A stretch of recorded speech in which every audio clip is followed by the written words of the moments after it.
પ્રાદુર્ભાવ થયો છે. રાજ્ય ગાદી ઉપર બેસાડવામાં આવ્યા, અભિષેક કરવામાં આવ્યો. બધા જ દેવો કંઈ ને કંઈ લઈ અને ભેટ પૂજા આવ્યા છે અને પૃથ્વીરાજાને અભિષેક કરે છે. પૃથ્વીરાજાએ 10,000 વર્ષ તપશ્ચર્યા કરી છે. આખી પૃથ્વીનું દોહન અલગ અલગ રીતે કર્યું. જાણે સુંદર એવું રાજ્ય એણે પ્રસ્થાપિત કર્યું છે. અહીંયા પૃથ્વીરાજાએ ભગવાનની ઘોર કઠોર તપશ્ચર્યા કરી અને પછી એને માંગ કરી કે હે નાથ, મને 10,000 કાન ભગવાનની કથા સાંભળવા આપો. 2 કાનથી મારું કંઈ વડે એમ નથી. હું 2 કાનથી કથા સાંભળું ને તો એમાં કેટલું સંભળાય ને કેટલું ન સંભળાય, પણ મારા ઉપર કૃપા કરો, મને 10,000 કાન મળે. આનો અર્થ એવો થાય કે ભગવાનની કથા યુગોથી ચાલી આવે છે, ચાલી રહેશે, આમનમ રહેશે. મહાદેવે કથા ગાય, મહાદેવી પાર્વતીએ સાંભળી. અગત્ય કથા ગાય, મહાદેવ ભોળાનાથે કથા સાંભળી. કાક ભૂષણજીએ ગાય, ગરુડે કથા સાંભળી. સુખદેવજી મહારાજે આ કથાને ગાઈ, એનું ગાન કર્યું અને પરીક્ષિત જેવા રાજાએ આ કથા રાજને સાંભળી. અંશનું વ્રત લઈને આ ભગવત કથા એને સાંભળી છે. ગંગાજળનો પણ ત્યાગ કર્યો, ભોજન નતો કર્યો અને એને ભગવાનની કથાનું રસપાન કર્યું છે. કથા એ જન્મ જન્મના પાપને બાળીને તો કે ભસ્મ કરી નાખે છે. કથા એક દર્પણ છે, કથા એક અરીસો છે. કેવું હું ને તમે જીવીએ છીએ ને કેવું જીવવું જોઈએ આપણને બતાવે છે. કથા સુખ આપે, કથા શાંતિ આપે, કથા સમૃદ્ધિ આપે. એવી પરમાત્માની કથા અહીં ગવાય છે. પૃથ્વીરાજાને કથા 10,000 કાનથી સાંભળવી હતી. મૃત્યુ થઈ જાય ને કોઈનું તો પણ જ્યાં કથા થતી હોય, કોઈનું મૃત્યુ થયું હોય તો આ કથાના શબ્દો એ વ્યક્તિને તારી દે છે. કથા બંધ કરવામાં નથી આવતી. કથાનું ગાન કરી એ જીવાત્માને પુણ્ય તો કે આપવામાં આવે છે અને એ તરી જાય છે. ભગવત કથા એ જીવતાને તારે છે, વાતાવરણને પાવન પવિત્રને શુદ્ધ કરે છે અને અંતઃકરણને પણ શુદ્ધ કરે છે. એવી ભગવાનની આ ભગવત કથા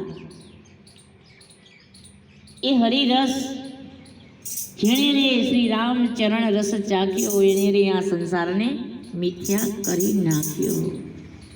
એવા મીરાબાઈએ પણ ગુરુ પાસેથી ભગવાનના ચરણમાં ભક્તિ મેળવી. કથાથી વ્યક્તિને ભક્તિની કે પ્રાપ્તિ થાય છે. એવી કથા ચીન કે શ્રવણ સમુદ્ર સમાના શ્રી ચીન કે શ્રવણ સમુદ્ર સમાના શ્રી રામ જય રામ જય જય कथा तुम्हारी सुभग सरिनाना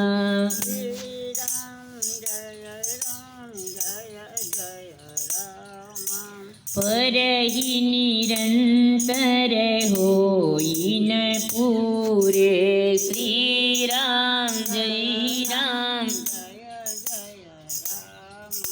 परही निरंतर होई न पूरे श्री राम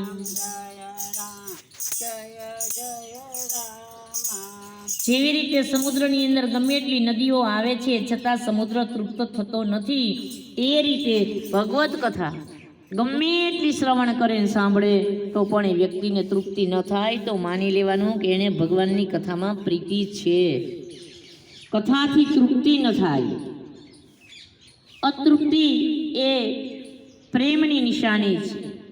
કે ગમે એટલી વાર ભગવાનની કથામાં જો પ્રેમ છે તો ગમે એટલી વખત શ્રવણ કરીએ તો એમ થાય હજી સાંભળીએ, હજી સાંભળીએ, હજી સાંભળીએ. કથા તો ગોલોકમાંય થાય જ, વૈકુંઠમાંય થાય જ.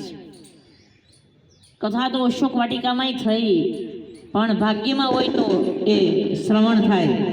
એમને એમ વ્યક્તિને ભગવત કથા સાંભળવાનો અવસર પ્રાપ્ત થતો નથી. કેટલા પુણ્ય એકઠા થાય ત્યારે.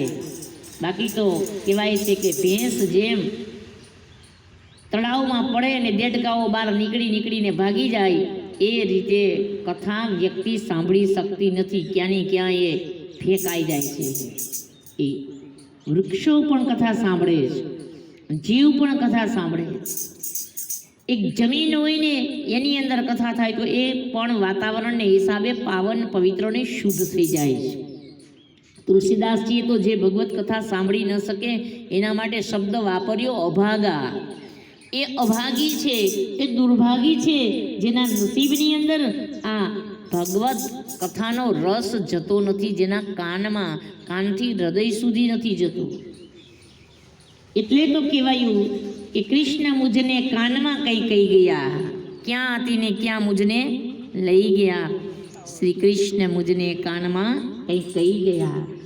શ્રી કૃષ્ણ મુજને કાનમાં કહી ગયા.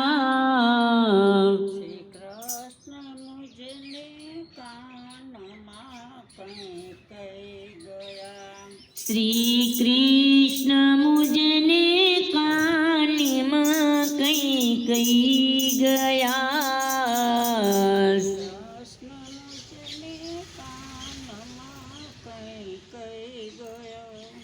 અરે ક્યાં હતી ને ક્યાંય મુજને લઈ ગયા.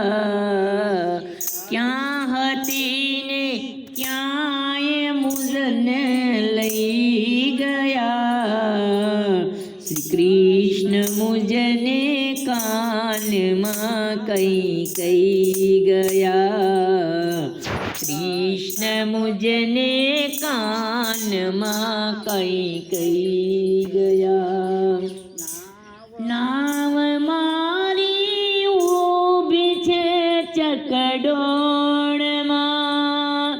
નાવ મારી ચડી છે ચકડોળમાં. આવીને કિનારે મુજને લઈ ગયા. શ્રી કૃષ્ણ મુજને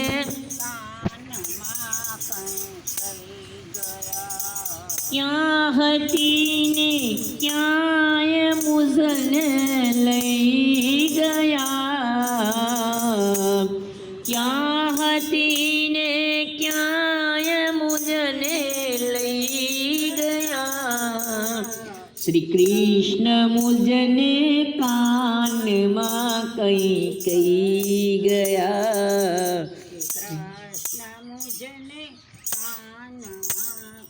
કાનમાં કહી ગયા. એવો નાદ કાનમાં ગયો કે જીવ જગત તરફ દોડવાને બદલે જગદીશ્વરની તરફ દોડવા લાગે છે, પરમાત્માની તરફ. ગોપીઓને ઘણા બધા વ્યવહારો હતા, છતાં હવે એ બોલી ગઈ કે મુજને ને વારી હવે મારી રે માળી, હું દર્શન કરવા જઈશ દાડી દાડી. કારણ કે હવે અમને સમજાઈ ગયું છે બીજા નાતા તો બધા ખોટા છે, સગપણ તો સામળિયાનું સાચું, બાકી સર્વે મુજને દિશે કાચું કાચું. અતિરે આનંદ ભર્યા આનંદ